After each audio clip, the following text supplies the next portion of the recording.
Good morning all student. Geography classes all exam में आपका स्वागत है। आप पढ़ रहे थे भारत के भूगोल में भारत के बृहद भौतिक विभाग, जिसमें कि आपने हिमालय का पढ़ा, फिर इसके बाद आपने उत्तर का विशाल मैदान को मैं पढ़ा रहा था आपको। तो लंबा वीडियो होने के कारण फिर यहाँ से कट गया था, तो उसी के आगे नेक्स्ट वीडियो में आपको भाग का 5 का ही आगे भाग है, ये 6 यानी का 6 को पढ़ेंगे। तो मैं बता रहा था आपको हिमालय यहाँ के डेल्टा के बारे में बता रहा था, यहीं पे बिल और चार के बारे में बता रहा था कि जैसे हिमालय से जब नदियों निकलते हुए मैदान को पार करते हुए, उत्तर के विशाल मैदान को पार करते हुए, और ये जाकर के डेल्टा नदियाँ जब बनाती हैं अपने मुहाने पर, तो वहाँ पे जो गंगा का डेल्टा है, समुद्र दल का जो ब्रह्मपुत्र और गंगा का डेल्टा है बंगाल की खाड़ी में, मैं इस डेल्टा की सुंदरबन के डेल्टा की बात कर रहा था। तो यहाँ पे इस डेल्टा को 2 भागों में बांटा जा सकता है। तो पहले मैंने बताया था कि जो ज्वार के कारण जिस डेल्टाई भाग में जल भर जाता है, यानी डेल्टा का निम्न भूमि दलदली भूभाग जहाँ पे ज्वारीय जल आकर भर जाता है, उसे हम क्या कहते हैं? बिल कहते हैं। ये इसका उपयोग जूट की खेती के लिए इस भूभाग का किया जाता है। ठीक है। डेल्टा का वह भाग जहाँ ज्वारीय जल नहीं पहुँच पाता, यानी डेल्टा का उच्च भूभाग जिसे हम चार कहते हैं, यह मानव अधिवास के लिए उपयोग में लाया जाता है। ठीक है।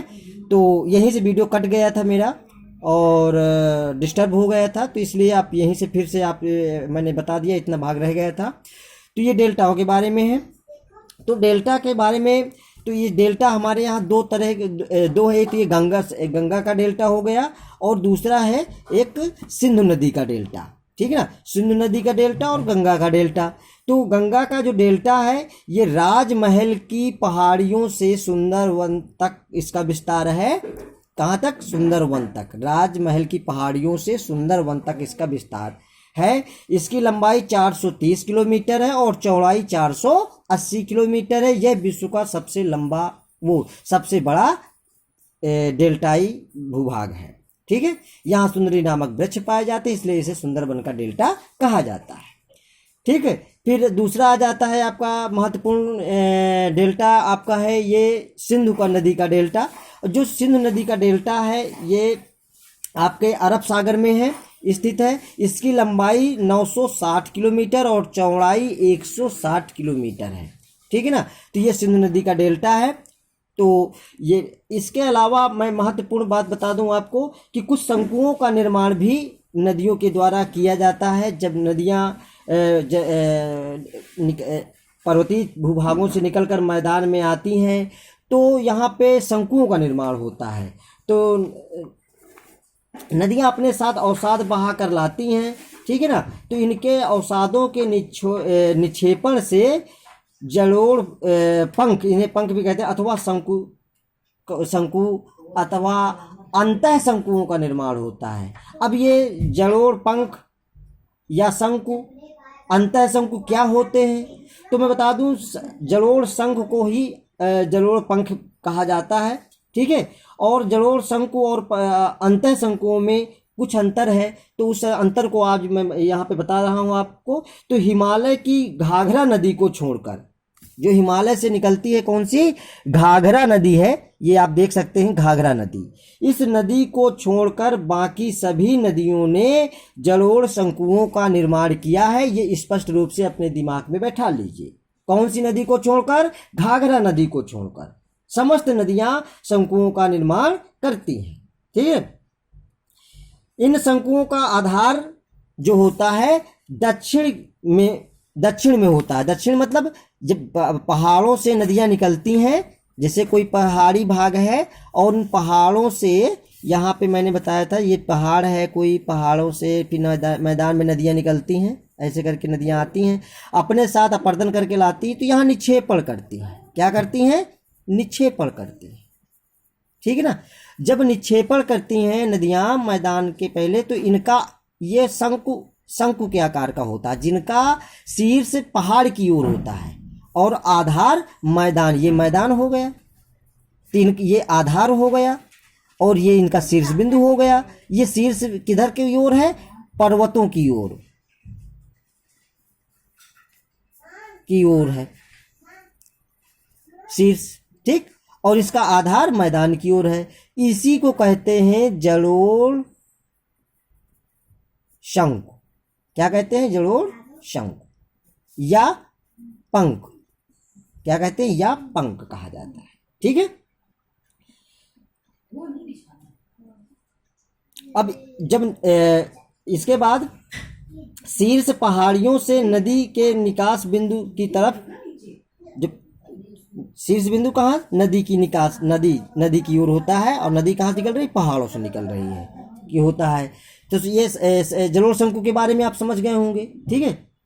इनका जो तल होता है, तल, ठीक है, तो जो तल होता है ये कैसा होता है? ये तल ये उत्तल होता है। कैसा होता है? उत्तल होता है। इनका तल कैसा होता है? उत्तल होता है, ठीक। तो अब इसके जो अंतः शंकु होते हैं, इनके जो अंतः शंकु होते हैं तो जलोढ़ शंकुओं के ठीक विपरीत होते हैं, उल्टा होता है। कैसे? कि इनका आधार किधर होता है? नदियों के, जिधर से नदी आ रही है यानी पर्वतों की ओर, और इनका शीर्ष होता है मैदान की ओर। शीर्ष कहाँ होता है? मैदान की ओर होता है, ठीक है ना। तो इनको क्या कहते हैं? आपको अंतः शंकु कहते हैं। क्या कहते हैं? अंतः शंकु कहते हैं,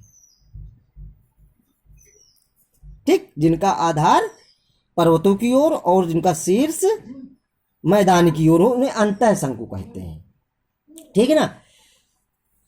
अब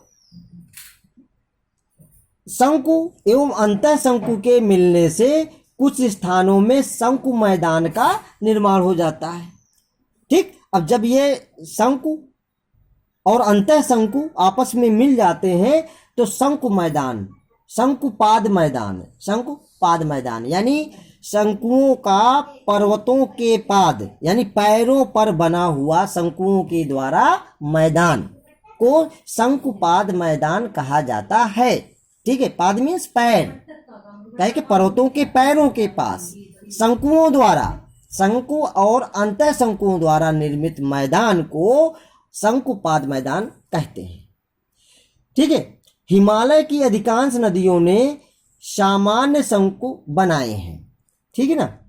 जैसे ब्यास है, रावी एवं महानदी, तीस्ता नदियों ने मिश्रित शंकुओं का निर्माण किया है, ठीक है ना। तो इस प्रकार से शंकु और अंतः शंकु और शंकुपाद मैदान के बारे में आपने समझा, ठीक है। आशा है कि आपको ये समझ में आया होगा, ठीक है। तो इसके जो खंड का 5 जिन लोगों ने नहीं देखा है तो उसे जरूर देखें। उसी के शेष बचा हुआ शेष भाग इस वीडियो में मैंने दिया है आपको, ठीक है। आई होप कि आपने बहुत अच्छी तरह से समझ पाए होंगे उत्तर के विशाल मैदान को, ठीक है। नेक्स्ट वीडियो में मैं प्रायद्वीपीय पठार को लेकर आऊँगा, ठीक है। इस तरह निरंतर बने रहिए मेरे साथ में आप ऑनलाइन क्लासों में, ठीक। और थैंक यू।